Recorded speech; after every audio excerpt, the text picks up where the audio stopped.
got a very special guest today on the pod. For those of you who don't know, Brian Boyle's been all across the NBA, and you and I know this, man. It's definitely a brotherhood. 10 years, 10 plus years, the NBA, the G League, and a key part in bringing the inaugural G League championship to the Greensboro Swarm. So appreciate your time, man. Thank you for joining the pod.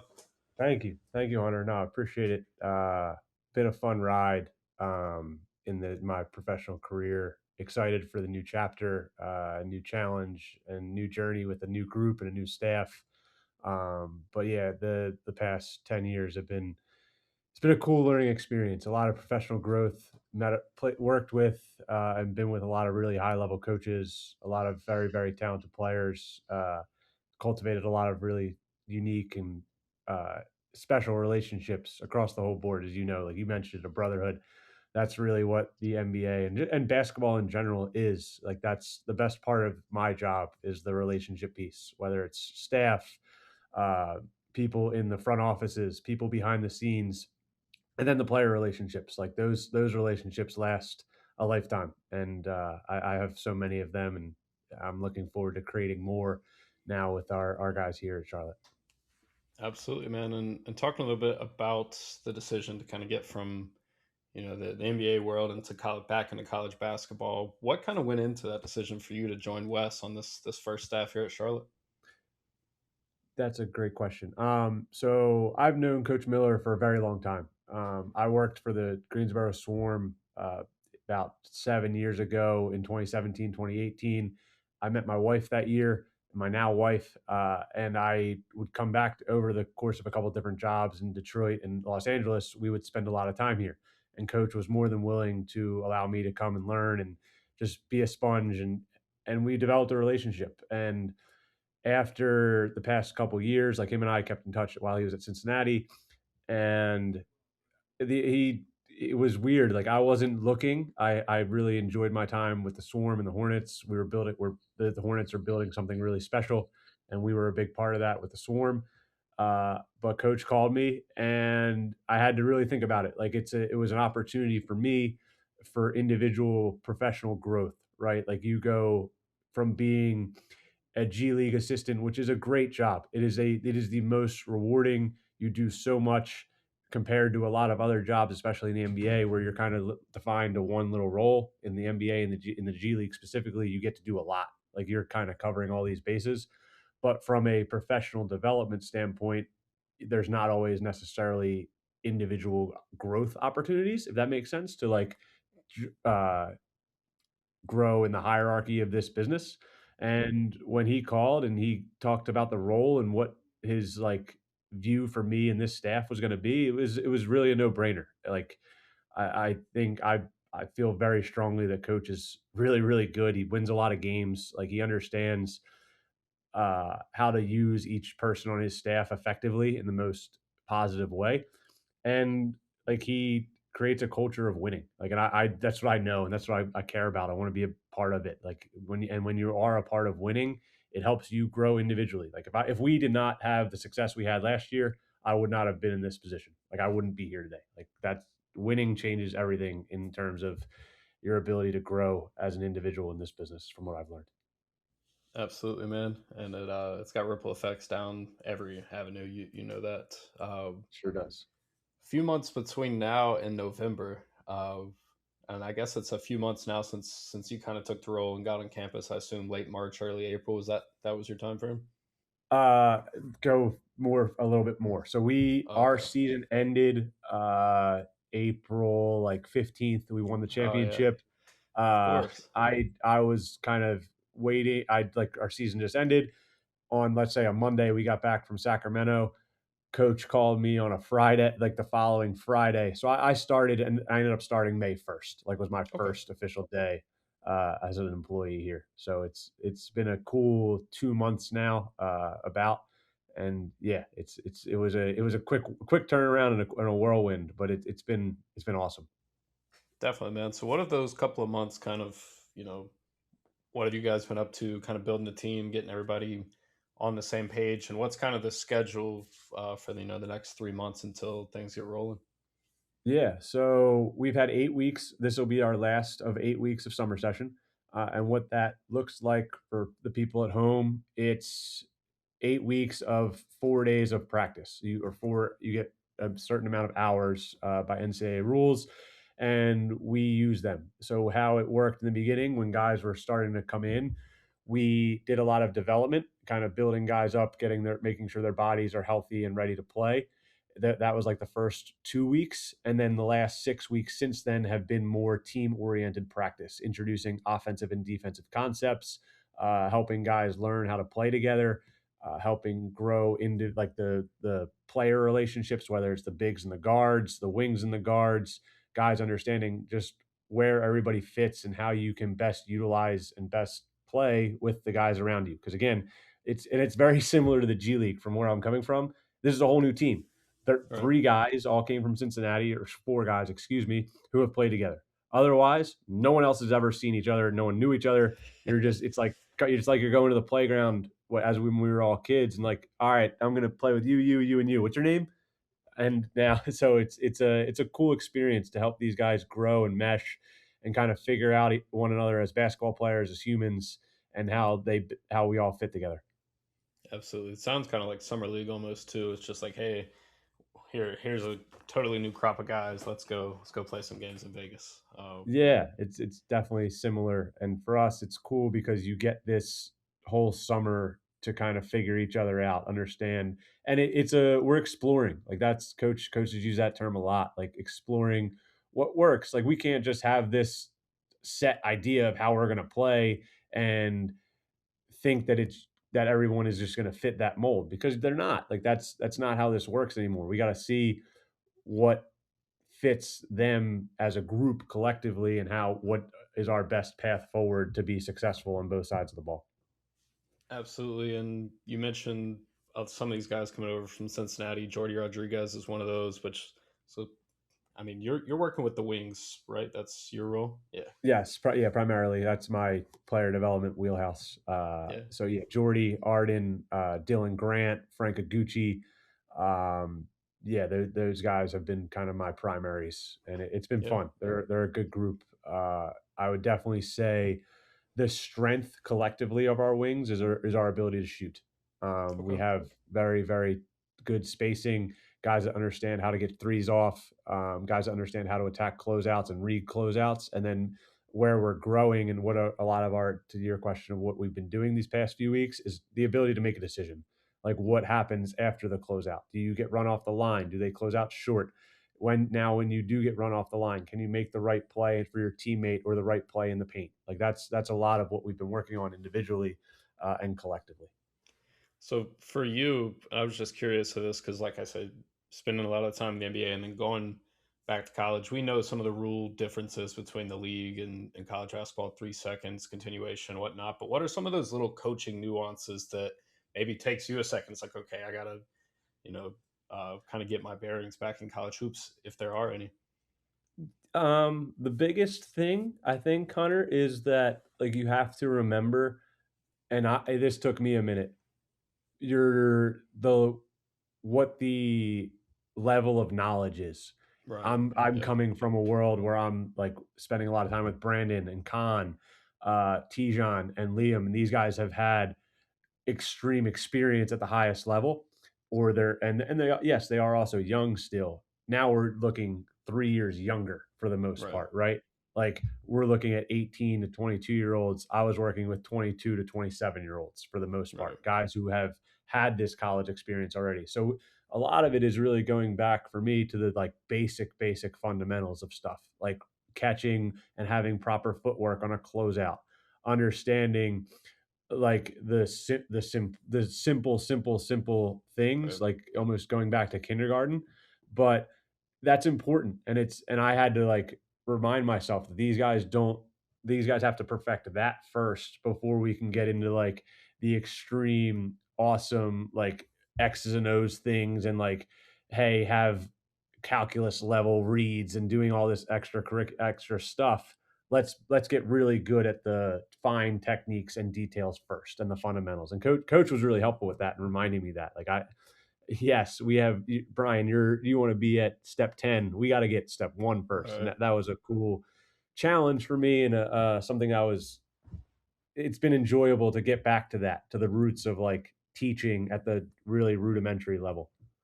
Yeah, you talk about Khan. I remember sitting in the media room after I think one of the Heat Hornets games last year, and we're having him break the zone down, and he's literally articulating the zone to a group of people that have probably never played competitive Yeah, basketball, myself included. And it's like you can see that his brain is just a supercomputer, and some of those guys have that like special knack for that. yeah, they do for sure. It's a that's so again like it's helping these young players in the Charlotte gym, this new Charlotte gym learn the basics. Like that's been the biggest part of our development this summer is like fundamental development and at the core level, passing, catching, ball handling, and like in just strictly in a small space, and then building it up to all right. Now can we make more advanced plays? But that right now we're still at that base level, which is Yeah, awesome and it's fun and it's exciting absolutely, man. And you guys, I mean, still got a ton of time. It's not even for August sure. yet at time of tape. Yeah. Talking to staff a little bit. Some of the locals, North Carolina locals, know Wes from his playing days, Marcus Page, but Luke tells me you're a hooper as well.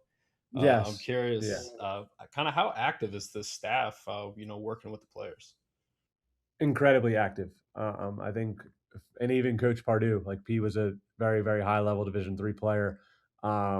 Like we all are on the court every day, mornings. And like these guys, we've kind of set a tone that we are a work program. That's kind of been Coach's phrase, and what that means is like guys coming in early in the mornings, like 8 to 10 a.m. We have optional shooting times, and yes, it is optional, but guys are coming in all the time. It's not like guys want to get better, and with our collective group as a staff between me, Coach Pardue, Coach Dollar, Trent Brown, who came over from Baylor, and Coach Page, like we are all active. We are all able and like more than willing to be on the floor and teaching guys and helping them in those spaces. And it's been really fun to be a part of. And it's a lot of, and it's similar to where I'm coming from. Like we were all on the court, we're all teachers of the game, and it's exciting. Absolutely. And when November rolls around, what do you expect the strength of this Charlotte team to be when you're looking at it and you see it on paper now, but by then? Yep. I think what the fans will see and what we'll kind of figure out is that we're going to be a very, very good team that plays with spacing and then pick and roll. I think when you look at Keyshawn Tillery and Jizzle James and Dorian Finister, Lance Barnes, these are guards that are primary handlers. They have a very good ability to play in space, and we have to give them that spacing to allow them to be successful, which then starts dominoes to allow our wings and allow our bigs to be play finishers. So we have really good play creators with those four guards, and then our play finishers have to be able to maintain space and then attack space once the ball comes to them, right? So spread pick and roll is going to be a lot of what you see, a lot of closeout attack, a lot of like kind of putting teams in a blender in terms of like we create an advantage, we use an advantage, and then we keep the advantage. Like so, but it all starts and ends with our handlers and our bigs creating advantages through screening. Absolutely, playing the math. Yeah. Curious, just because like I said, I've never played organized. How truly different is the spacing from the NBA to college? It is different. The floor, the measurements of the floor are still the same. Like Marcus Page and I argue this all the time. Like it's 94 by 50. It doesn't change. However, the lines are in within the game are different. The 3 point line is shorter. The NBA lane is or the college lane is thinner.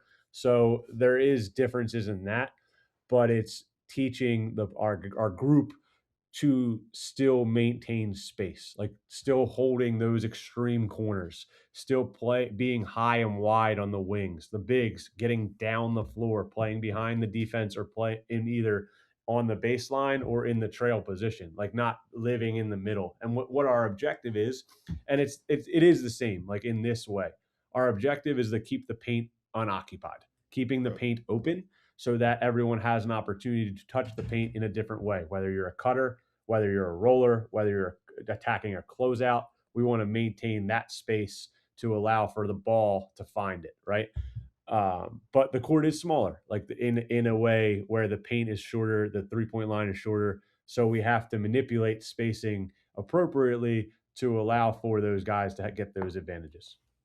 Absolutely. I want to ask you one more question. I want to hit a couple of Greensboro Swarm and Yeah. some Hornet stuff. We talked some of those guys offline, but do you have a good Wes Miller story for us? Whether it's working with him this first few weeks or when you got to know him, something that just kind of makes him unique as a coach. Like I've watched him for years, going back to the Greensboro days, but like we know he's a fiery guy. But anything particular that stood out to you? Yes. His What's really, really cool, and you forget this sometimes, he's been a head coach and worked in this business almost 20 years.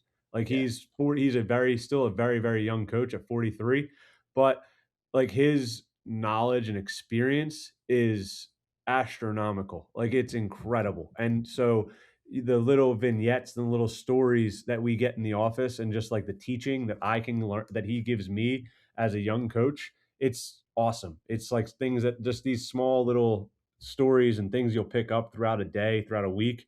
It just makes me better because you realize how much experience he has and the things he learned, whether it's something from like building a practice plan, understanding how to navigate the transfer portal, understanding like what the schedule is going to look like when it's different once school starts. Like all these little things that he just is so proficient at, you forget that sometimes because he's been doing it for so long. But he doesn't his his ability to communicate that and be a storyteller is awesome. Like he has a unique way to gravitate and grab the room and get everyone's attention and then get his point across. It's really, really unique and cool to be a part of.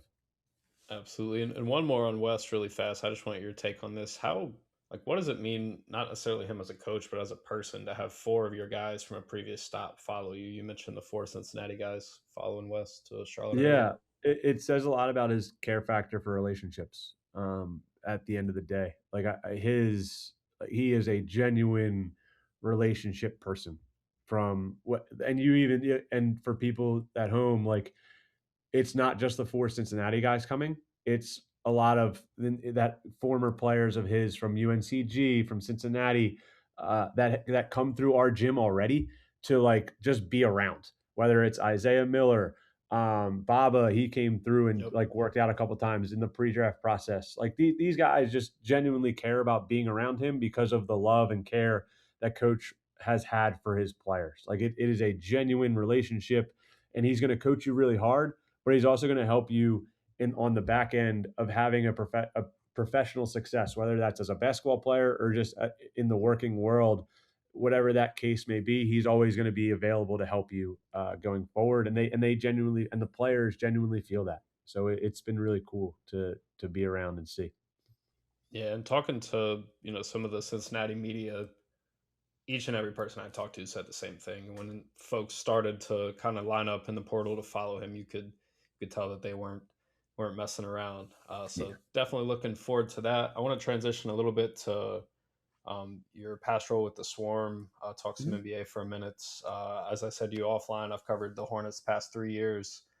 And I've seen some of the key contributors in the G League become, or with the Swarm become, key contributors nightly. Musa Diabate being kind of one of the namely ones. Mhm. With Musa, when did you kind of know that he could be this type of player in the NBA?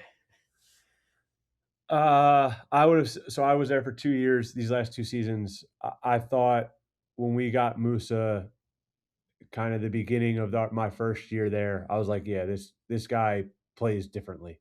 Like Yeah, we it's the still most had violent Mark. player in the Yeah, NBA, is what I we say. still had Mark and Nick at the time, and they were fighting through some injuries. And the best thing about the NBA for some of these guys is like opportunity presents itself, and are you ready and are you available? Like because you never know when your opportunity is going to come, and are you available and are you ready? And Musa answered that bell 100 times out of 100. Like he may have played in that first year, he may have played 5 straight games and sat the next 10. But Yep. in those 5 straight games, he was incredibly productive. He plays really, really hard. He understands like his role and is bought into his role, which is a great message for a lot of young players. Like if you can buy into a role, you're going to have a place to play. If you want to deviate outside of your role, then you're not going to have a place to play. But if you can, like what Musa did incredibly well is like, yeah, I'll screen, I'll roll, I'll run. I'll do those Yep. three things. I don't need to do anything else. Screen, roll, run, and then get a rebound. Like if I do those three things, I get to play 30 minutes a night. Yes, sign me up. Okay, easy. Yep. Versus like other people, they're like, oh, no, I want to shoot. I want to play make and nah, like that. Unfortunately, that's not for you. We had four other guys that can do that, so we need Right. this fifth guy who can screen, roll, run, and rebound. And Musa signed up for that, and his career is just taken off. And he was actually in our Charlotte University gym in Halton this morning getting a Okay. workout in. I've told him like he's always welcome here. Uh, he's one of my favorites just because of how hard he plays and his enthusiasm for basketball and the work. And it's good for our Charlotte 49ers to see people like that come through to understand like what the work ethic needed to get to where these guys want to get to is. Yeah, absolutely. Yeah, I mean, he saw some of that come to fruition. Getting the NBA Kia Hustle Player of the Year award, that was awesome for him. Like I Yeah. say, he's one of the most fun bigs to watch in the NBA. It's like there's nothing that's going to stop him from getting this rebound. Yeah. It's just sheer will. Yep. Uh, and going to another guy, Tajan Salon. Hmm. He spent a lot of time, with Greensboro playing summer league. But entering year three, we know he's a raw talent. When he was drafted, he was that project type of player. But what is kind of your hope for his growth moving forward with the Hornets? So first off, we don't win a G League championship without Tijan. Yep. And like that, like truly we don't. He was a big part of why we won and why we had success. And why that was is because of his willingness to accept the opportunity to play with us. It was Yep. not a demotion. Let's get that really clear because a lot of people who like are uneducated in the space sometimes will be like, "Oh, he stinks. He's going to the G League." No, it's a get to. Like you are getting to play because otherwise you weren't playing like because there Right. were no minutes for you in the NBA space right now. So you're going to get to go play 30 minutes, play free, play through mistakes, not worry about am I coming out? Am I if I miss this shot, if I miss this defensive rotation, now am I losing my spot in the rotation? So it was and he fully embraced that. He's like, yes, I want to be there. I want to help win. I want to Yep. be a part of something bigger than myself because right now with the Hornets, I'm not getting those minutes, and I need to grow and I need to learn through playing. So again, he was awesome. He showed up the first day of October. Was with us all through he did Hornets training camp, played in Hornets preseason games, then comes to Swarm training camp, and then played the whole first month of the season through the showcase with the Swarm. Now, granted, he got to go back with the Hornets, was up and down a little bit, and then came back and was like, "Yo, these guys are in the playoffs. I want to be a part of this. I'm not. I Yep. want to be a part of the playoff run." And we're like, "Yeah, dude, come on down. We do. You're going to help us." And Yeah. so like that, I need to make sure that that's known and clear and understood first, like because his care factor for winning, his care factor for playing, is incredibly high. Now, where can he develop and what does he need to do better? Is he needs to slow down. Number one, we talked about Musa's motor. Musa has a motor with an understanding of an ability to process information. Tijan has a really high motor and where he's learning the process. He Yeah. has to It's slow like down and be able Charger. to exactly. His ability to process information, make the right plays in those high stress environments and those like in crowds especially like he'll get into a crowd and make the wrong play too many times. So working on those and then just closeouts, like can he make understand if the closeout is short, shoot the basketball. We don't like trying to take high efficient shots that are productive for him and then the group collectively. And then the last thing for Tijan is you have to be the best wing defender. Like if Yeah. you want to play meaningful minutes, you have to take on the challenge of staying in front of the ball, and then understanding defensive rotations, like and being really sharp and limiting your mistakes in that space. And that was part of his development with us. Like, can you understand the rotations? Can you understand your job? And then and execute consistently. Absolutely, yeah. Tijon was, uh, I mean, one of the nicest guys when he first got Yeah. drafted. I met him. They did a first pitch over at the Knights Stadium, talking with him. KJ Mhm. Simpson, another guy that was instrumental on that team. But one other guy that's still with the Hornets I want to ask you about is Liam McNeely, and he's just Mhm. one of those guys that kind of lights up a room. He's talking about whether it's Legos or basketball. He just, he kind of geeks out, and it's enjoyable. But what's kind of your relationship working with Liam, and what do you kind of see for his career? Because he was in the spot where he maybe was too much of a ball handler at UConn because they really didn't have the one, and then it kind of he came into the NBA in just a slightly different role. Yeah, it was Liam's rookie year this past year was there was a lot to it. Number one, he had to get healthy. He had was dealing with some injuries in the beginning of the year. And then number two, it was him kind of like you said, unsure of what his role is, right? And I think that's still something that the Hornets and us and even us with the Swarm were trying to figure out. Like, yes, he can be a creator and an on ball guy. Now, does he? He has an ability to do that. That's not his primary thing, though. He has an ability and that to be a guy that attacks closeouts. He has ability to be a guy that comes off out play out of the corners. He has an ability to be a guy that's a screener and a connector. So he's a very versatile basketball player, and for him, it kind of goes back to the Tijon thing. Like number one, you have to guard. Like you have to be able to defend your position, multiple positions, keep guys in front, provide a little bit more of a physicality. And that was part of his growth and his learning experience this past year. And then number two, it's like continuing to find ways to be effective with taking limited amount of dribbles. Like Right. guys, if you get off the ball, we'll get to a next action. The ball is going to find you again. So can you understand the spacing? Can you understand the reads and decisions that are going to be presented to you?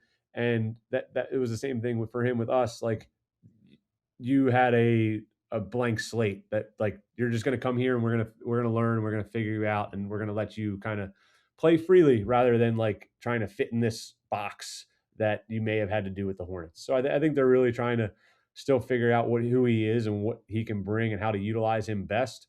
But in terms of again, extreme competitor, Yeah. elite competitor, and that's what Coach Lee and Jeff and those guys over there, that's what they're looking for. They're looking for consistent competitors. That's if you ever get to see like the hierarchy of what the Hornets cared about, number one was consistent competitors. It was like Yeah. consistent competitors, love and gratitude, and and then humbleness. Like it was those three things, and he checked that box of being a consistent competitor every day. So Yeah. I'm really excited for him. I think the future's bright, and I'm looking forward to seeing how he does in year two. Yeah. Hornets DNA, man. Um, Yep. Last question for you, and it's just kind of a big picture question for you. But when did you, obviously, you had a playing career, but when did you know coaching was for you and kind of fall in love with that process? Uh, very, very early. It was probably freshman year of high school. So for Wow. those who don't know, I come from a very, very rich basketball family. Both my grandfathers played and coached at St. Joseph's University, Division One school in the Atlantic 10 in Philadelphia. I grew up going to games since I can remember, like the Palestra, for one of the most famous arenas in college basketball. I was there almost every Saturday during the season, whether it was going to Penn, Villanova, or St. Joe's Temple. The Philadelphia Big Five was a really, really big part of my life. And then so played, and when I got to freshman year of high school and I went to my first big time AAU tournament, I was like, yeah, I'm not playing in the NBA, and I'm probably not going to be a high level pro. So I want to stay in this game, and I'm going to coach. Like this is what I know. This is what I do. I come from a family of them with my grandfathers. My uncle was at Penn State at the time. Uh, it was just like this is going to be my path. I don't know where it was going to be. I didn't know if it was going to be NBA, high school, college, but I knew very, very early on as a young high school player that I was going to be in coaching, and because I have such a love and a passion for this game and the people that you get to meet along the way.